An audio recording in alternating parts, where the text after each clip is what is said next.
It's a big old dang old tour review, man. This is a big one. This is the Soul of Chogokin. I believe that's how you pronounce that. Number GX48, the Big O. Oh, the title robot from the anime series, The Big O. I admit I've already opened it and I've already gotten it out and played with it a bunch, and that was a while ago before I made this review. So I'm kind of already spoiled on it, and I already know that this is a cool figure. I will say up front, trying to get your hands on one of these, if you are interested, might be difficult. You can try eBay. I lucked out and found this guy on Amazon, but this is not a new release by any means. Down here at the bottom of the box says 2009, so finding one of these creatures might be difficult. But if you do happen to find one and you really feel inclined to buy it, it's pretty rad. It's just going to be a wee bit on the expensive side, so be aware of that. I spent far more money on this than I should have. So we've already been looking this whole time at the front of the box. The box is big enough already that it takes up the majority of the screen, but pretty cool. The end cap has a profile of Big O, pretty much the same on the other side. Top and the bottom. Despite having already opened Big O, I will say that the entire package comes with these three sort of components. When you open it, you have the styrofoam piece that has Big O in it. Of course, he's removed because I already opened this. And then you have these two vacuum-formed trays. This tray has a lot of accessories in it, the main accessories. This other tray has the stand. There are two missing components up here. These are the big forearms of Big O and his fists down here. So I've already taken those out and attached them. We also have this really cool little booklet. It has some information about Big O. I personally cannot read it because it is all in Japanese, but there's some pretty cool artwork in here. Some really cool stuff. And then at the back, there's sort of the instructions on what you can do with this figure. Again, in Japanese, so I kind of had to figure it out based on the photos and based on what I was looking at.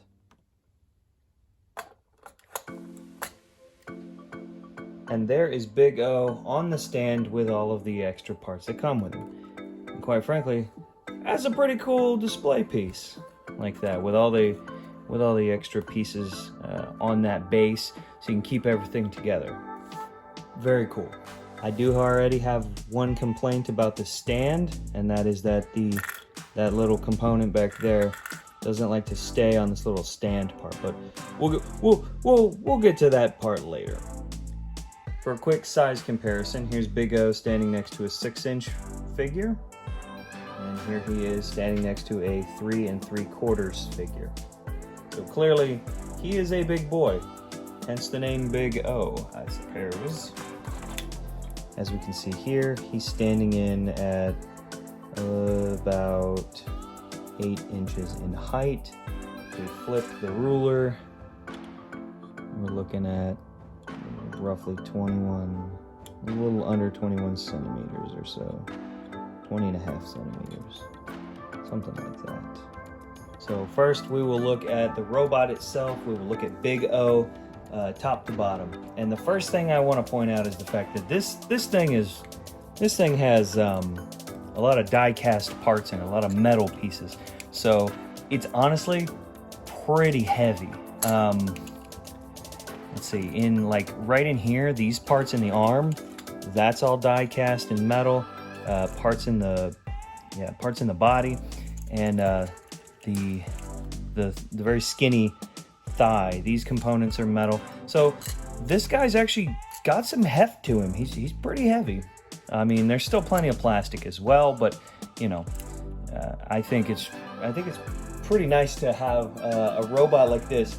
If you go watch the anime and you see what kind of fighting machine this guy is, it's really cool that they actually put metal inside this figure. I do believe metal components, I do believe that is a thing that they do with these Soul of Chogokin figures, but you know, it's still cool that Big O specifically has metal parts in him. So the aesthetics of this guy, top to bottom, I think they did a really good job capturing sort of the visual look of this robot. Big O is supposed to be sort of, the series is supposed to be like Batman the Animated Series meets, you know, detective film noir meets diesel punk, steampunk sort of, you know, old school mecha robots. It's an interesting show if you ever get around to watching it. But so with that said, I mean, they captured the look of Big O in this figure, I think, quite well. I particularly like the fact that for the sort of crest part on the head, they did it in a translucent sort of, I don't know, orangey look. It looks really nice on camera. This is like the window where the pilot would sit behind this, and then there's also the headpiece. And it just looks nice in that sort of translucent orangey color. It actually, on camera, it looks really good. The head, I mean, specifically. The sculpt for the face is really good. It's got that sort of Art Deco. That was what I was thinking of. It has almost that sort of Art Deco sort of look to his features. The metallic on the gold of the central chest piece. All the big rivets all over him, and the sort of gothic sort of medieval style of the midsection where he's got all the points all over him. Of course, the wacky sort of old school robot proportions. We got the thin upper arms and upper legs, and they're like giant other limbs. I really dig that. For the articulation of this guy, we'll start at the head and work our way down. His head has kind of this, I don't know if mine is just got a fluke here where his head is really loose, but the head on this guy is pretty loose. I think that might just be a fluke, that I just got one with a loose head, but it does stay on. It's a little loosey-goosey. Like if you were to bump him accidentally, it will move. But, you know, you can get pretty much any pose you would want out of it. If you go too high, it does that separation of the ball joint in there, and that just looks kind of weird. But you know, it still looks good overall. The arms and the legs as well, but the arms, I like that they have that ratcheting sort of clicking mechanism inside. So the arms it'll help them stay in the position you want it in. As far as the shoulder, there's rotation here at the upper arm, and the ball joint itself can also raise and lower, which is good.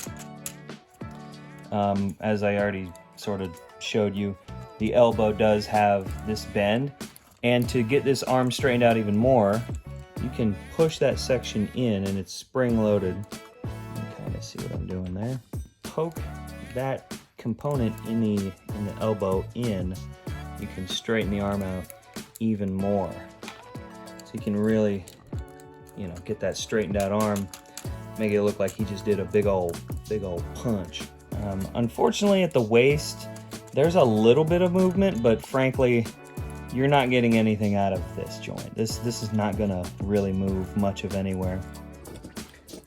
I know what I said about the waist, but you can get articulation out of that. It does move. It's just stiff, and you know, I tend to be a little more careful, but you can get that waist to move. So ignore what I said. I was full of nonsense. And they did a clever thing with the legs. So the legs basically are like the arms in the same way, where you have ratcheting joints in there and stuff that'll move. But because of the shape of Big O and the way the lower body is built, let's see if I can get some light in there, you can really see. The way this is shaped, the geometry is not going to let the legs move. So they have this gimmick where if you hold onto the legs and you can pull, and there's this section that'll drop. So now the legs, you know, beforehand, the legs can raise a little bit, I'm not trying to bend the knee, I'm trying to bend the leg at the waist. You see, you can't really move it, but then you do that hip drop gimmick, and you can raise the leg a lot more. And if you watch the show, you'll see like Big O does not do a lot of. This is not a robot built for speed. This is a robot built for big old punches. The knees also have this drop gimmick, where actually this knee did that accidentally. So you can see it now can bend much further than when it started. So this other knee, well, come on, there we go. That knee will also do that. So my issue, I will say another issue I've noticed is once you've popped these knees, it's hard to get them to go back up to like shrink him down, because now he's just that little bit taller now that those joints have been popped. Yeah, see, look, I barely touched his head and it's all looking over there. He's looking at something, I don't know. It's crazy. No, let's look over here. And it's not quite the same, but we also have sort of an ankle dropping mechanism in there. You can kind of see there's a metal rod in there, and there's a spring situation up inside. It's hard to show it to you. You can kind of see it up in there, and it's on a spring like this. So when you move the foot, the ankle that'll help the ankle compensate for the motion that's happening. And this little armor plate is just a plastic piece that is that's loose, as you can see. But considering the shape of the foot and everything, it's not going anywhere. The foot also has some good articulation here. You can it's a ball joint situation, and you can get some pretty good stuff out. But considering the overall shape of this guy, you're not going to be pulling off a lot of dynamic poses anyway. I feel like that's something that going in, if you're a fan of Big O, you kind of already know that going in. Alright, but moving on from now the basic articulation, now we'll look at some of the cool gimmicks that are built in. And the first one, we'll go top down yet again. I guess the joint things are kind of gimmicks as well, but these are specific gimmicks. So, like I mentioned, the cockpit door was here.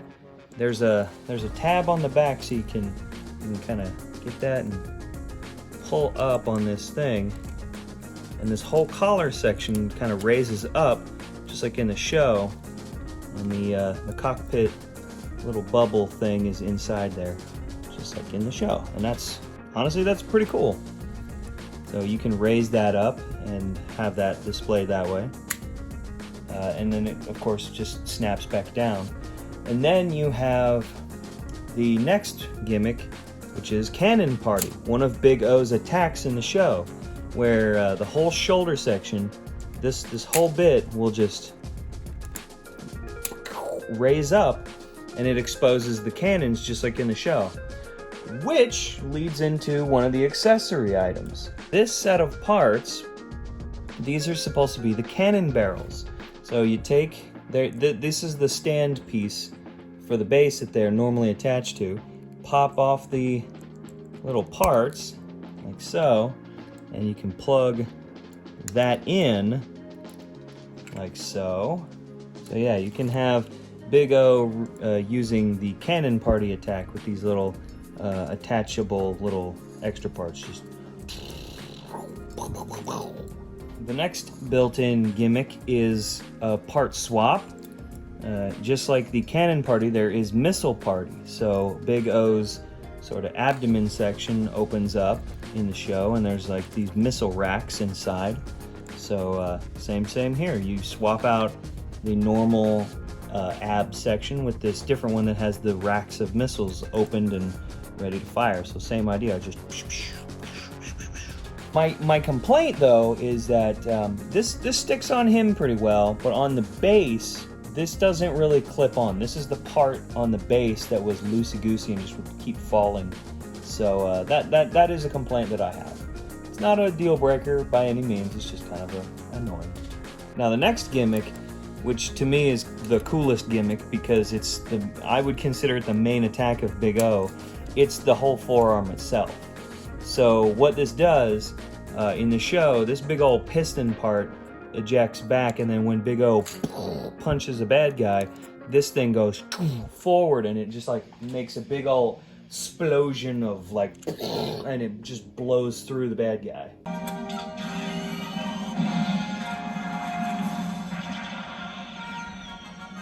Bye-bye, Donnie.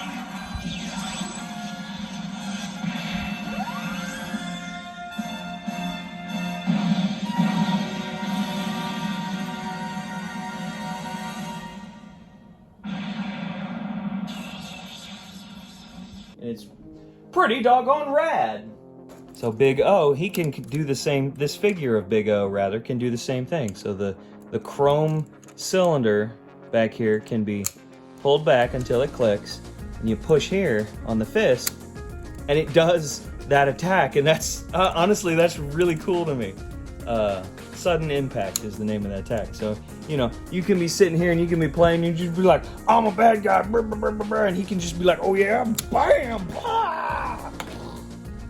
Now the last gimmick is a little weird because it's not in the instructions, and I don't have the extra part for it, but my understanding is basically they made the figure, they gave you the accessories, but then there was a second set of stuff you could buy for this guy, and that other accessory was the car. So like, you know, in the show, the guy who owned Big O or operated Big O, he had a car called the Griffin, and he would drive it inside of the foot. Like on occasion, he would drive the car into the foot, and that would act as like a temporary garage, so he could quickly board the robot and fight monsters. So just like in the show, both feet do this. I'm just going to show on one, but the foot, this door can open upwards, and this secondary door opens down.